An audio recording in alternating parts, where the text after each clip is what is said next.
Two men climbed the hill wearing formal suits and lead masks. They were waiting for something. But when police found them 3 days later, they were both dead with no signs of violence, no explanation, and a cryptic note that would haunt investigators for decades. What were they waiting for? And what did they see through those lead masks before they died? This is the lead masks case, Brazil's strangest unsolved mystery. August 20th, 1966. A young boy is searching for kites on Morro do Ventum Hill in Niterói, Brazil. What he finds will become one of the most bizarre mysteries in South America.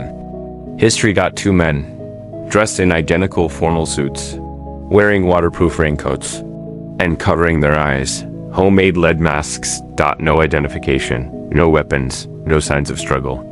Just an empty water bottle, a pack of cigarettes, and a small notebook with a message that makes no sense. Police arrive. They turn the bodies over. The men are Manoel de Cruz and Miguel Viana, electronics technicians from Rio de Janeiro. They told their families they were traveling to São Paulo for work. Instead, they ended up dead on a remote hillside. But here's where it gets stranger. The autopsy reveals something impossible. Both men died 30 to 40 hours before they were found. There's no poison in their system, no trauma, no signs of violence. The cause of death? Officially undetermined. And then investigators find the note. The note read, 1630, be at the agreed location. 1830, ingest capsules after the effect protect. Metals wait for the signal. What signal? What capsules? And why would anyone wear lead masks to protect themselves on a quiet Brazilian hillside? Police thought they were dealing with a simple suicide pact. But what they discovered next would transform this into one of the most controversial cases in Brazilian history. Asterisk investigators interview families, friends, colleagues. Both men are described as serious, religious, and fascinated by science, fiction, and UFOs. Manoel de Cruz experiments with radio equipment. Miguel Viana shares his friend's obsession with the unexplained. Police trace the lead masks to a local supplier. The men bought them days before their deaths, along with the raincoats and suits. This wasn't random. This was planned, meticulously. But why? The notebook becomes the investigation's centerpiece. That cryptic message suggests a specific time, a specific location, and something about protecting metals and ingesting capsules. What capsules? Where are they? None are found at the scene. Investigators search the hillside. They find nothing. No capsules. No equipment. No evidence of what these men were waiting for. But then, witnesses come forward with the story that would change everything. Asterisk investigators interview families, friends, colleagues. Both men are described as serious, religious, and fascinated by science fiction and UFOs. Manoel de Cruz experiments with radio equipment. Miguel Viana shares his friend's obsession with the unexplained. Police trace the lead masks to a local supplier. The men bought them days before their deaths, along with the raincoats and suits. This wasn't random. This was planned meticulously, but why? The notebook becomes the investigation's centerpiece. That cryptic message suggests a specific time, a specific location, and something about protecting metals and ingesting capsules. What capsules? Where are they?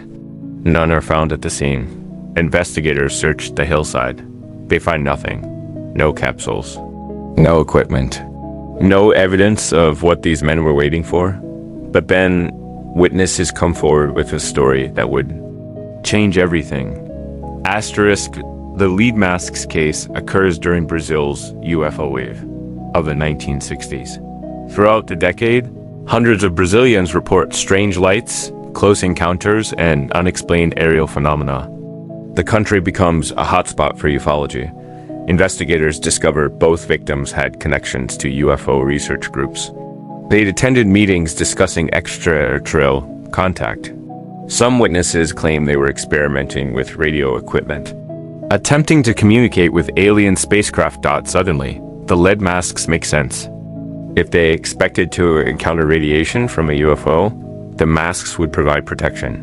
The capsules mentioned in the note could have been poison. Perhaps they planned to take their own lives if contact went wrong.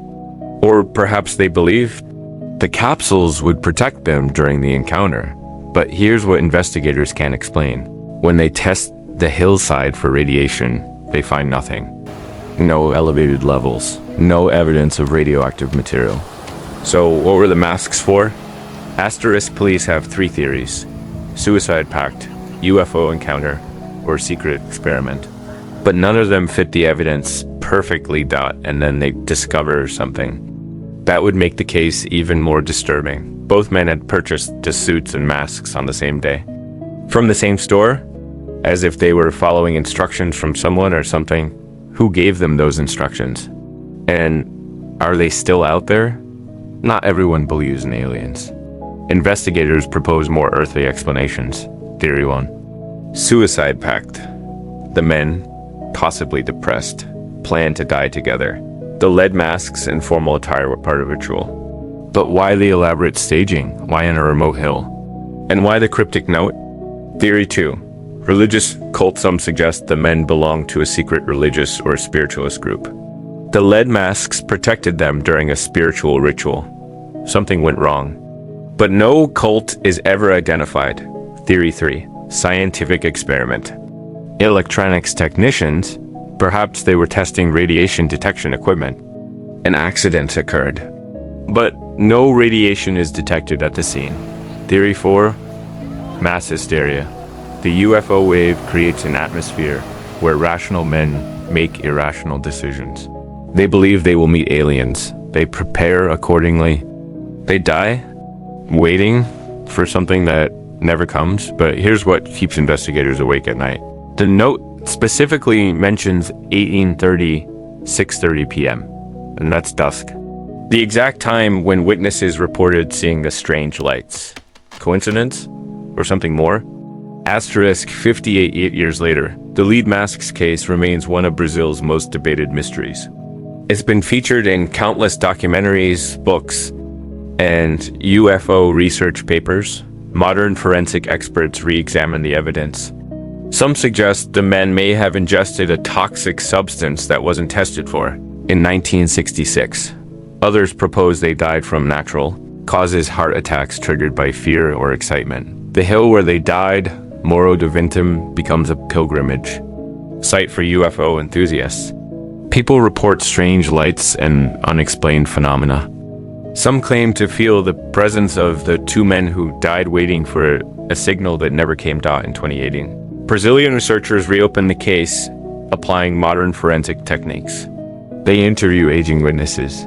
They analyze the notebook with advanced spectroscopy. But the fundamental mystery endures.